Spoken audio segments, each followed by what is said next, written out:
Today we have in our special interview Richard Napue, the coordinator of the Global Anti-Corruption in the U.S. State Department. Welcome to our show. Thank you. So before we straightway go to the interview, let me introduce with our viewers who is Richard Napue. Richard assumed his office in July last year, and before assumed as the coordinator in the Global Anti-Corruption, he served in Columbia University. So prior to that, Richard also earlier worked with the State Department as a Deputy Special Envoy for Iran, Principal Deputy Coordinator for Sanction Policy, and Director for Iran on the National Security Staff. So without further ado, we straightway go to our interview. You arrived here last morning, if I'm not wrong, already been with the Foreign Secretary Masoud bin Momen, the Secretary of the ACC and other stakeholders like TIB. So probably you touched upon the issues of anti-corruption, money laundering, this and that. Can you shed some light, cooperation between Bangladesh and USA on the issues of precisely corruption and money laundering? Sure. Well, I think the United States and Bangladesh are working together to address this common challenge, this common problem that we face and that frankly the rest of the international community faces as well. I think part of the reason why I came to Dhaka was to be able to learn a little bit more about the challenges that Bangladesh is facing, the challenges with corruption that the country and the people are working through, and to see whether or not there are additional ways in which we can support one another, and additional ways that we can cooperate and work together. So I think the relationship is good. I think that there is work that we're doing together, but part of my job is to investigate whether or not there are improvements and changes that can be made. And so it was quite useful to come and do a little bit of fact-finding directly here. When we touched upon the issues of money laundering, these days these are the much talked about issue in our country, and most prominently the countries like Switzerland, Canada and US have come up on the money laundering.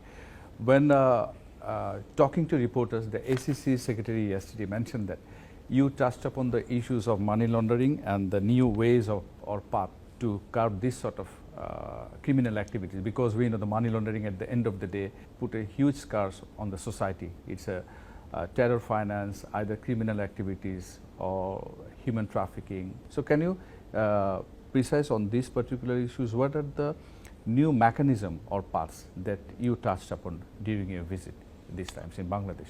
Yeah, I mean, so I think as you put it, illicit actors have to find some way of moving their money around, and they want to often do so in a way that allows it to be, at least appear clean when it gets to the other side. I think there's a lot of new tools and new techniques that money launderers are using. There's certainly a lot of new financial mechanisms and transit points that they're using to try and engage in these activities. I think a lot of the discussions I had with your government authorities were about how we can work together to investigate and identify those kinds of activities, and how we may be able to address them working together. Certainly there are already relationships that exist between U.S. and Bangladeshi authorities, including with the financial intelligence units in both of our countries. And I think as all of us are working to address this problem, there are ways that we can strengthen that cooperation. You mentioned that there is already a mechanism with the Financial Intelligence Unit. Also, when we talk about this particular issue, we have in our neighboring countries with India, we have mutual legal assistance treaty or something like that. Are you planning to put something, this sort of mechanism, so that both the countries can effectively help each other to curb the problem? Yeah, look, I'm not going to get any specifics about where certain activities and cooperation can go. I think it's worth stating at the outset though that there are already existing relationships and activities and cooperation that exists. The FBI, for instance, already works closely with colleagues here in Bangladesh. FBI directly engaged with colleagues here in Bangladesh in the issues of money laundering that you mentioned? In the issues of fighting crime collectively, of which an element of that is money laundering. The Financial Intelligence Unit has a relationship with the U.S. FinCEN, which is our financial intelligence unit. So there are already a number of different ways in which we're working together, government to government. And of course, the U.S. Embassy is the primary point through which a lot of these activities can be pursued. I think the key point to take away is that there are always ways in which we can build on our existing cooperative relationships to try and address new challenges that exist and to ensure that we are leaving no opportunity for bad actors to get away. And so I think one of the things that I'm going to take back to Washington with me from the conversations I had is ways in which we might be able to identify and strengthen the relationship that we have and points where we can find new ways of working together. You mentioned that the two countries now enjoying very fantastic cooperation on the issues of money laundering and corruption already. You have some sort of different ways of cooperation. Recently, we seek support from the Switzerland, particularly list of people who in recent years sending fund from Bangladesh territory to US, something like that, and also there are discussion with Canada on the same issue. Whether Bangladesh seek any support from the Washington recently to get the list of people who transfer money or launder money from our territory to the US soil. Yeah, I'm not going to comment on any specifics of our engagement and how we were talking about or working about, engagement with the rest of the international community. Suffice to say, there are a number of different ways in which we can work together to try and address the issue of safe haven and address the issue of where money is going. Obviously, it's both a part of the UN Convention Against Corruption as well as a moral obligation, I think, that we all feel to ensure that that Bangladesh, as well as any other country that's money diverted from legitimate purposes through corruption, is able to get that repatriated. And I think it's a core element of the U.S. strategy to fight corruption, to try and ensure that asset recovery and return of assets that have left countries as a result of criminal activity are repatriated, and that we find ways to prevent those activities from taking place in the future. And I think we'll be able to identify additional avenues to work together on both of those things. What actually U.S. do when they found that person A, B, or C are engaged in the money laundering? I mean, what sort of tool U.S. actually put when they found people who are termed or dubbed as a money launderers? Yeah, I mean, so the United States has got a variety of tools that we can use. The first off is an asset freeze, where you can, through administrative procedures, tell a financial institution that it shouldn't allow money to move around any further to avoid it escaping from jurisdictions. And of course, prosecutions can also take place, as well as information sharing with countries where you might have had assets come from. So there's a lot of different ways that you can use to both arrest the funds in question, potentially arrest the people in question, and then to ensure that that there is repatriation of the funds. Now, of course, all of those things involve legal rules and having to follow procedures and similar. And I think those activities also require a lot of evidence. And so some of the ways in which we already work together and I think can continue to work together is in making sure that information is shared about indications of corrupt activity as well as money laundering activity and similar to try and engage with each other more closely. Whether U.S. put any sort of sanction or punitive action if the person who stays in his own territory and transfer the fund on the U.S. soil? Yeah. Well, I mean, again, the bigger issue of sanctions is that we have the ability through our national legislation to impose sanctions on actors that have engaged in corruption or the transfer of funds related to corruption. It's contained in what we call the Global Magnitsky Sanctions Program. Yeah. It's very explicit that corrupt actors, those who provide material support to them, and those who facilitate the transfer of funds can have sanctions imposed against them. The United States has used these sanctions tools in the past, and we would be prepared to use these tools again in the future where the facts warrant it. So again, I can't necessarily speak to any specific case, but do we have these tools and will we be willing to use them? The answer is yes. You put sanction only for money laundering or corruption too? That's my precise question. Yeah, so the For example, you find substantive evidence against an individual who are engaged in the serious corruption. So that's why I'm asking whether you put the tools like sanction both for money laundering as well as the huge corruption. Money laundering, this is where money laundering can be a little bit of a sticky issue, right?